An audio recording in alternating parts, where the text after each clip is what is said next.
Hello students, in this lecture we have discussed about the calculation of degree of freedom.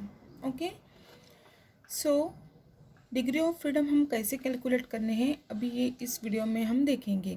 और ये calculation of degree of freedom ये हमें exam में भी question sometimes पूछे जाते हैं। ठीक है, तो देखो first example, determine the number of degree of freedom in each of the following system. The variables that could correspond to this degree of freedom. Okay, number 1 that is liquid water and water vapor in equilibrium, ये है। और दूसरा है liquid water and water vapour in equilibrium at pressure of 1 atmosphere. ठीक है, ऐसे हमें problem दिया जाता है और फिर on the basis of this हम फाइंड आउट करना पड़ता है कि how many components are there and how many phases are there and on the basis of that we have to calculate the degree of freedom. So देखो क्या बोलते हैं in first case में क्या है, liquid water and water vapour is in equilibrium. Okay, तो liquid water, ठीक है, लिक्विड वाटर और वाटर वेपर ये दो क्या है, there are two phase but component क्या है, एक ही है। मतलब देखो कंपोनेंट क्या है, C इज इक्वल टू 1, मतलब वाटर ही है, वाटर का ही लिक्विड वाटर है और वाटर वेपर, मतलब ये एक ही चीज़ से बने हैं। ठीक है, सो द कंपोनेंट कितना है, 1 रहेगा और फेजेस कितने रहेंगे, P इज इक्वल टू 2 रहेगा। ठीक है, तो हमें पता है कि from the Gibbs phase rule क्या कहता है, F is equal to C minus P plus 2। Okay, ये हमें पता है, ये गिब्स फेज रूल है।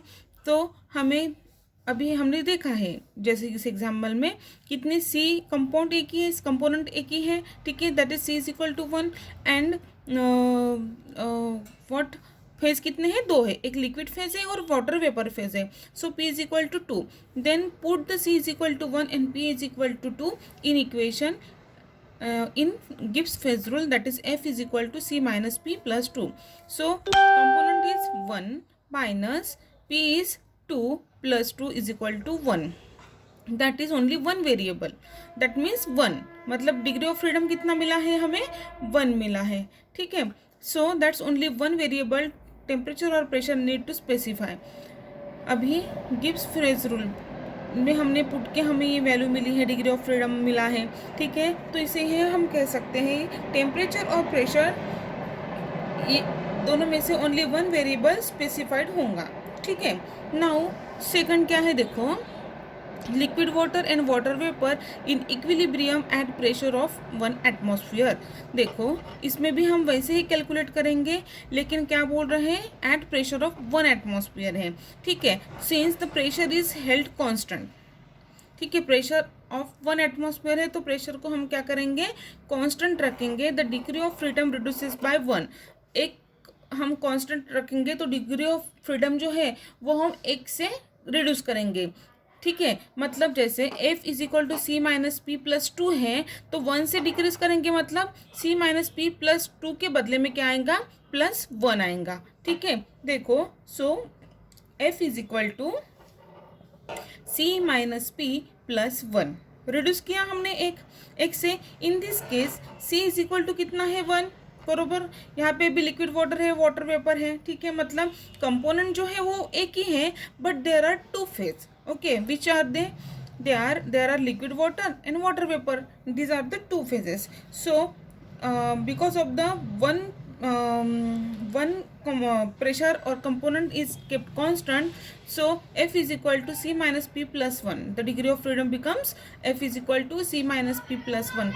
In this case C is equal to 1 and P is equal to 2, so that F is equal to, if we are putting the C is equal to 1, that is 1 and P is 2, that is minus 2 plus 1 is equal to 0.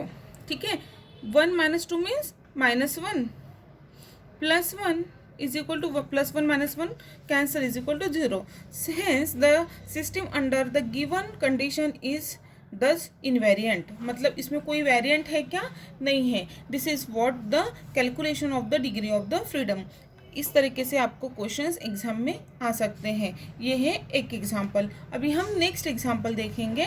देखो, calculate the number of component and the number of degree of freedom in acquired solution of glucose, B an aqueous solution of acetic acid, C aqueous solution of sodium chloride. Okay, in this case देखो, in first case में क्या है, aqueous solution of glucose, aqueous solution of glucose है, मतलब glucose जो है वो water में क्या है, डिजोल्व है।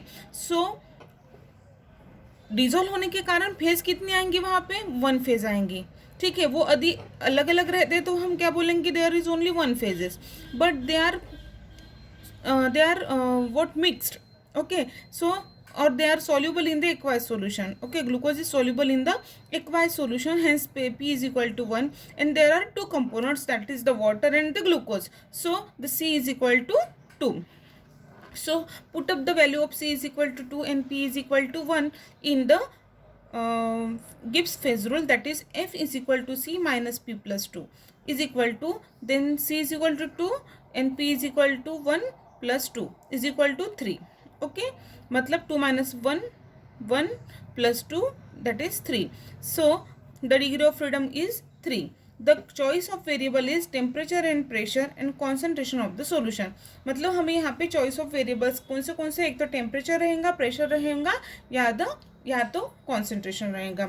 इस तरीके से हमको डिग्री ऑफ फ्रीडम कैलकुलेट करना है। नाउ सेकंड पार्ट क्या है इस एग्जांपल में, देखो, N acquired solution of acetic acid. Okay, same thing, acquired solution बोले तो एसिटिक एसिड जो है वो किस में सॉल्यूबल है, वो वाटर में सॉल्यूबल है। ओके, सो क्या मिलेगा, इन दिस केस क्या मिलेगा, C इज इक्वल टू 2, मतलब water and acetic acid, these are the two components which are mix in the same phase, that's why, or on a one phase, that is why P is equal to 1. So if we are putting the value of C is equal to 2 and P is equal to 1 in the Gibbs phase rule, that is the F is equal to C minus P plus 2 is equal to C is equal to 2 minus P is equal to 1 plus 2 is equal to 3. The choice of variables again temperature, pressure and the concentration of the solution.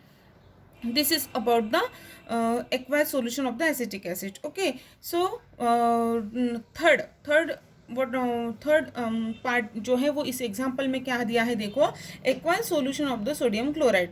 Okay, in this case again acquired solution of sodium chloride mean sodium chloride is dissolved in the water, मतलब वही जैसे दो condition अभी हमने ऊपर देखे हैं वैसे ही है, जो सोडियम क्लोराइड किस में डिसॉल्व है, वाटर में। Means how many components are there are 2 components and P is equal to 1, hence the degree of freedom again we can write that F is equal to C minus P plus 2 is equal to 2 minus 1 plus 2, that means how many degree of freedom, 3.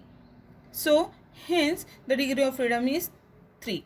In this way we can find out the number of component and number of the degree of the freedom. Okay, कभी कभी आपको number of components भी पूछा जाएंगे, कभी कभी number of phases भी पूछे जाएंगे, तो कभी कभी आपको number of degree of freedom पूछे जाएंगे। सो आपको कंफ्यूज नहीं होना है। कंपोनेंट और phases, this are two different thing, और वो जो दोनों को आपको अलग अलग रख के आपको समझने हैं, और आपको उसके एग्जाम्पल को समझ के आपको उसको फेजेस और कंपोनेंट को बाइफर्केट करना है, और कितने फेजेस है उस एग्जाम्पल में और कितने कंपोनेंट है वो आपको लिख के रखना है। और on the basis of that data we have to find out the value of the degree of the freedom, and we can use the Gibbs phase rule for finding out the degree of freedom और द component or the phases of the system. Okay, in this way we can find out the calculation of the degree of the freedom, and this is the most important topic. Thank you.